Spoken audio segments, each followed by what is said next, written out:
শাহরুখ খান একজন বহিরাগত যে কিনা বাংলার একখানা কলকাতা তার রাজধানী তার ব্র্যান্ডটি ব্যবহার করে একরকম এগুলো তো ব্যবসায়। ভারতে কোনো বাঙালি তারা টিমে নেওয়ার মতো ছিল। কলকাতার নামে যে টিম চলছে তার সঙ্গে কলকাতার কোনো সম্পর্ক নেই। শাহরুখ খান চলবে না। কেকেআরে যখন একখানা ম্যাচ চলছিল এবং সেটা ইডেনে, তখন আমরা ইডেনে প্রতিবাদ করতে গেছি। আমরা তো প্রতিবাদটা করতে পারি, আমরা তো আর কেকেআর নই, আমরা বিসিসিআই নই, আমরা সিএবি। বাংলার ছেলে বলে চালাচ্ছে, এই যে স্বামী, ঠিক আছে, আমরা চাই না সে বাংলার দলে থাকুক। দেবাশিস মজুমদার, যিনি বাংলা পক্ষর উত্তর 24 পরগনা গ্রামীণ সাংগঠনিক জেলার সম্পাদক, তার মেয়েরা হাত ভেঙে। বাংলা পক্ষ তারা বাংলার হয়ে কথা বলে, কিন্তু খেলার জগতে আইপিএল যেটা খুব জনপ্রিয় খেলা এবং তারই একটা team KKR, Kolkata night Riders, সেই কলকাতা নাইট রাইডার্স টিমে কোনো বাঙালি খেলোয়াড়কে দেখা যায় না। এই বিষয়ে কেন কোনো প্রতিবাদ দেখা যায় না বাংলা পক্ষের? প্রথম কথা হচ্ছে, প্রতিবাদ দেখা যায় না কথাটি এতটাই সর্বৈব ভুল। এটা খুব দুঃখজনক কথা যে একটা সংবাদ মাধ্যম এই কথাটা বলবে, কারণ আমাদের ছেলেরা এই নিয়ে প্রতিবাদ করতে গিয়ে গ্রেফতার পর্যন্ত হয়েছে। কেকেআর হচ্ছে শাহরুখ খান নামক এক মানে হিন্দুস্তানি অ্যাক্টার, ঠিক আছে, হিন্দি বই করে, তার মালিকানাধীন একটি রেড চিলি বোধহয় এরকম একটা নামের কোম্পানি আছে, তার এটা একটা এবার বিষয়টা হচ্ছে যে এই সঞ্জীব গোয়েঙ্কা যেরকম মোহনবাগান ব্র্যান্ডটা ব্যবহার করে, ইমামি আগরওয়াল ওরা যেরকম ইস্টবেঙ্গল ব্র্যান্ডটা ব্যবহার করে, যেটা কারণ এই নামগুলোতে একটা মাহাত্ম্য আছে, তেমনি কলকাতা নামটা তো একটা মাহাত্ম্য আছে। কলকাতা কেন্দ্রিক যে আবেগ, যেটা কিনা বাঙালিরই আছে, সেই আবেগকে তারা ব্যবহার করে এই শাহরুখ খানের যে কোম্পানি। প্রথম দিন থেকে আমরা বলে এসেছি যে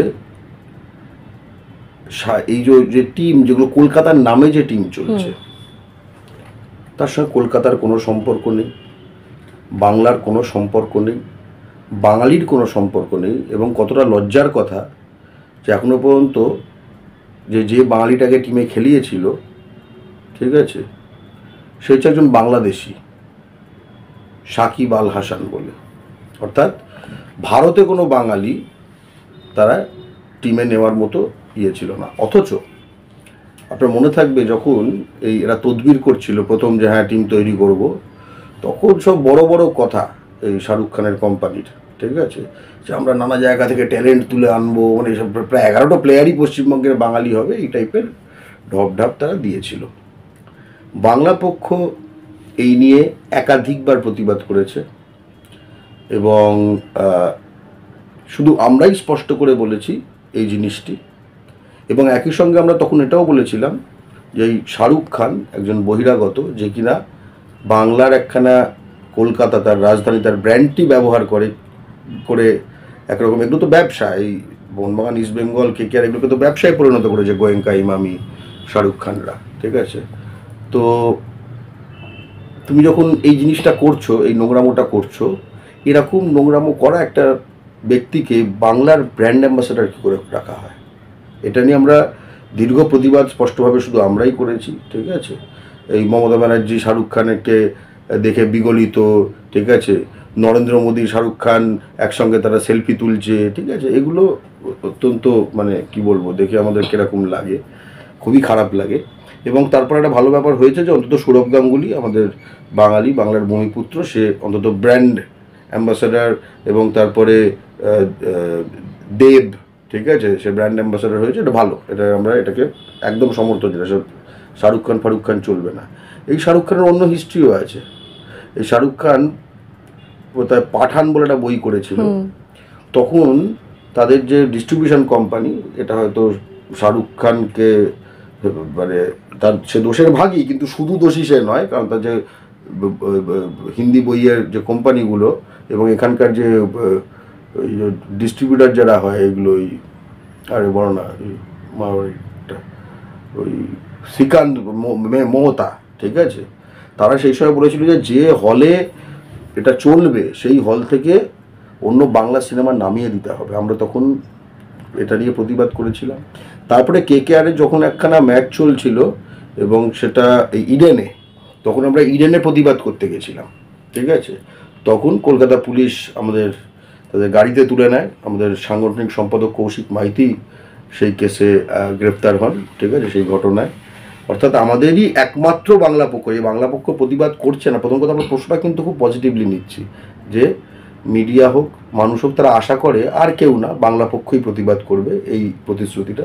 কিন্তু একই সঙ্গে যে অনুরোধটা থাকবে যে আমরা যেটা করছি সেটাও একটু লক্ষ্য রাখুন, যে আমাদের এর ফলে ছেলেরা মানে আপনারা কোনো পদক্ষেপ নিচ্ছেন না কেন এই বিষয়ে? পদক্ষেপ আমরা তো প্রতিবাদটা করতে পারি, আমরা তো আর কেকেআর নই, আমরা বিসিসিআই নই, আমরা সিএবিও নই, তাই না? এবার সিএবির প্রশ্ন বলি, এই যে বাঙালি প্লেয়ার যে উঠে আসবে, যেটা কেকেআর নয়, করলো না, একটা জিনিস। আমাদের যে সিএবি, যেটাকে আমরা তথাকথিত নাকি বেঙ্গল টিম বলি, সেটা একবার দেখুন তো। তাতে 80% তারা হচ্ছে বিহারের, ইউপির, ঝাড়খণ্ডের, ঠিক আছে। সিএবির পদাধিকারীগুলোও দেখুন, ঠিক আছে, মেইন যে সেক্রেটারি, ঠিক আছে, টাকা পয়সা যেগুলো কন্ট্রোল করে, প্রেসিডেন্টের ডালমিয়ার বাচ্চা ডালমিয়া, ঠিক আছে, ছোট ডালমিয়া, বড় ডালমিয়া, এটা মারোয়ারি, একটা ওঝা বলে একটা আছে, সেটা হিন্দুস্তানি। মানে এটা কি পশ্চিমবঙ্গ? আপনি পশ্চিমবঙ্গে এই যে মুকেশ, ঠিক আছে, শাহবাজ, স্বামী, এগুলো একটাও বাঙালি না, এগুলো হিন্দিভাষী, উর্দুভাষী, ইউপি বিহারের, ঠিক আছে। তারপরে এবং লজ্জার কথা, আমি এগুলো এবিপিতে দেখেছি, বাংলার ছেলে বলে চালাচ্ছে, এই যে স্বামী, ঠিক আছে। আমরা চাই না সে বাংলার দলে থাকুক, ঠিক আছে। তুমি ইউপিতে বোঝো, ইউপিতে সে ইয়ে করেনি, বাংলায় চান্স পেয়েছে, কিন্তু সে যখন সাফল্য পেয়েছে, সে কিন্তু ঠিক ক্রিকেট একাডেমিটা ইউপিতে তার ডিস্ট্রিক্টে বানিয়েছে, তাই না? তার টনটনে জ্ঞান আছে সে কোথাকার। এখানে কিছু আত্মবিস্মৃত বাঙালি, দালাল টাইপের বাঙালি উদ্বাহু হয়ে এই জিনিসগুলো করে। ফুটবলেও একই অবস্থা। মোহনবাগান ইস্টবেঙ্গল দেখুন, একদম সব বাদ দিয়ে দিয়েছে। বাংলা পক্ষ স্পষ্ট বলে যে সিএবি দলে সব ভূমিপুত্র হতে হবে, 100% ডোমিসাইল। এই নিয়ে লড়াই করতে গিয়ে কথাটা এটাও জানা দরকার, বাংলা পক্ষর ওপর এই যে এরা কি করে, এরা বাইরে থেকে সব এই প্লেয়ারগুলো আসে, কিন্তু এরা অনেকে ক্রিমিনাল, মানে এরা জালভাবে এখানকার ডোমিসাইল বানায়। একটা হাতে কলমে নিয়ম আছে, এখানকার হতে হবে, এই কাগজগুলো এরা জাল বানায়, ঠিক আছে। হরিয়ানা আর এইসব জায়গা থেকে আসে। এবং এই সিএবিতে যে চক্রটা আছে, বহিরাগতদের চক্র, কিছু বাঙালি দালালও আছে, ঠিক আছে। 90% 10% বাঙালি দালালও এই কাজে যুক্ত। আমরা যখন এই ইডেনের সামনে প্রতিবাদ করি, এর আরেকটা ঘটনা, একটা তো কেকেআরের ঘটনা বললাম, এটা হচ্ছে সিএবির ঘটনা, আমরা প্রতিবাদ করি, তখন এই বহিরাগত যে প্লেয়ার তথা ক্রিমিনাল বা প্লেয়ার রূপী ক্রিমিনাল, এটা একদম উইকেট এনে আমাদের মানে বাঙালি প্রতিবাদী যারা ছিল বাংলা পক্ষ, তাদের উপর আক্রমণ চালায়, ঠিক আছে। এবং দেবাশিস মজুমদার, যিনি বাংলা পক্ষর উত্তর 24 পরগনা গ্রামীণ সাংগঠনিক জেলার সম্পাদক, তার মেয়েরা হাত ভেঙে দেয়। তার সেই যে ফটো, সেটা মজুদ। আমরা তখন এই মানে যে নন্দনের পাশে যে থানা রয়েছে, ঠিক আছে, সেখানে আমরা অভিযোগ দায়ের করি, তারপরে আমাদের নামে ফলস কেস দেওয়া হয়। মানে আপনি একটা কথা ভেবে দেখুন, এই যে যেটা স্বাভাবিক দাবি, সেটা আদায় করতে ভারতে বাঙালির জাতীয় সংগঠন বাংলা পক্ষ কত না চেষ্টা করেছে। এই একটা ঘটনারও কোনো মিডিয়া ফুটেজ দেখেছেন? ফলে আপনি যে জানেন না, এটা পুরোপুরি দোষ তো আপনাকে দেব না, ঠিক আছে। সেই কারণেই বাঙালি জাতির স্বার্থ যেসব জিনিসে নির্ধারিত হয়, সেই কারণে সেই মিডিয়াকে তাদের কিন্তু এই জিনিসগুলো তুলে ধরতে হবে, কারণ তা না হলে কিন্তু এটা চলবে। আমরা হাউতাস করব, তারপরে আপনারা বাংলা পক্ষর কাছে আসবেন, বাংলা পক্ষ এইগুলো করে, যে বাংলা পক্ষ যে সেদিন করে, সেদিন যদি এটা বারবার চালানো হতো, ঠিক আছে, তখন কিন্তু চাপে পড়ে যেত। আমরা স্পষ্ট, আমাদের যদি কয়েকটা কথা বলতে হয়, আমরা 100% ভূমিপুত্র। বিহারের টিমে কোনো বেঙ্গলের প্লেয়ার খেলে? তাহলে বাংলার টিমে বিহারের প্লেয়ার খেলবে কেন? স্পষ্ট কথা, সিএবি টিম 100% বাঙালি হতে হবে এবং জেলার ছেলেদের তুলে আনতে হবে।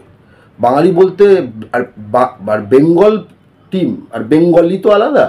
বেঙ্গল টিম বলতে ওরা আবার আরেকটি করে, একটা হচ্ছে বহিরাগত একদম হিন্দুস্তানি আনে, হিন্দি উর্দু ভাষী, এছাড়া কলকাতার কাছাকাছি হিন্দি উর্দুও ঢোকায়, ঠিক আছে। মানে দুটো স্কিম আছে, করে দু একটা ছুটকা ছাটকা বাঙালিকে দেখা যায় না, কোনো নয় বলবো না, মানে ধরো 11টার মধ্যে 4টে বাঙালি, ঠিক আছে, এরকম। এই তো বাঙালি আছে, এই তো একটা ঋদ্ধিমান সাহা আছে, এই যে এইরকম। মানে কি দুঃখের, মানে যেন নিজের মাটিতে আমি ভিখিরি, ঠিক আছে, এরকম একটা আমরা 100% পশ্চিমবঙ্গের ভূমিপুত্র বাঙালি চাই। শুধু বাঙালি না, কোচ, মেচ, রাভা, সাঁওতাল, রাজবংশী, রবি হাসদা ফুটবলে দেখো চান্স দিল, দেখো আমাদের গোল্ডেন বয়, বাংলার ভূমিপুত্র, সে তো বাঙালি না, সে তো সাঁওতাল, কিন্তু সে তো আমাদেরই ভাই।